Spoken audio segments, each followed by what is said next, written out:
Tollywood mass hero Vishwak Sen తాజాగా నటించిన movie Gaami. Chandini Chowdary heroine గా నటించింది. గతంలో ఎన్నడూ కనిపించని విధంగా ఈ సినిమాలో కనిపించాడు విశ్వక్. దర్శకుడు విద్యాధర్ కటిగా ఈ సినిమాను చాలా చక్కగా తెరకెక్కించారు. ఈ సినిమా కోసం అతడు 6 ఏళ్లుగా పనిచేశాడు. మొత్తానికి అనుకున్నది సాధించాడు. ప్రస్తుతం అతని కష్టానికి ప్రతిఫలం దక్కింది. భారీ సక్సెస్ ను అందుకున్నాడు. ఈ సినిమా మహాశివరాత్రి కానుకగా విడుదలైంది. మొదటి షోతోనే మంచి టాక్ ను అందుకుంది. కలెక్షన్స్ వరల్డ్ వైడ్ గా ఆదరకొడుతుంది. ఇక టీజర్, ట్రైలర్ గామి సినిమా అంచనాలు పెంచగా మొదటి షో నుంచే ప్రేక్షకులను మెప్పించింది. ఓ సరికొత్త ప్రయోగాత్మక చిత్రంగా హాలీవుడ్ విజువల్స్ తో అందరినీ ఆకట్టుకుంటుంది ఈ సినిమా. ఈ రేంజ్ విజువల్స్ సినిమాని తక్కువ బడ్జెట్ లోనే తెరకెక్కించారు. ఈ సినిమా ప్రస్తుతం వసూళ్ల సునామీ సృష్టిస్తోంది. తాజాగా ఈ సినిమా వరల్డ్ వైడ్ 3వ రోజు కలెక్షన్స్ ను మేకర్స్ అధికారికంగా ప్రకటించిన విషయం తెలిసిందే.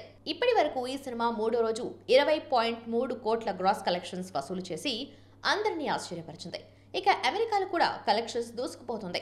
ఈ చిత్రం ప్రీమియర్స్ గ్రాస్ తో పాటు మొదటి 2 రోజుల్లో $400,000 కంటే ఎక్కువ వసూలు చేసింది.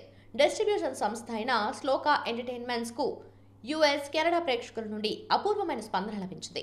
వీకెండ్ నాటికి $500,000 మార్కును దాటడానికి సిద్ధంగా ఉంది. $1 మిలియన్ కి దూసుకుపోతుంది. ఈ కలెక్షన్స్ ఇంకా పెరిగే అవకాశం ఉందని తెలుస్తుంది. మొత్తానికి సినిమా హ్యాట్రిక్ విజయాన్ని అందుకుంది.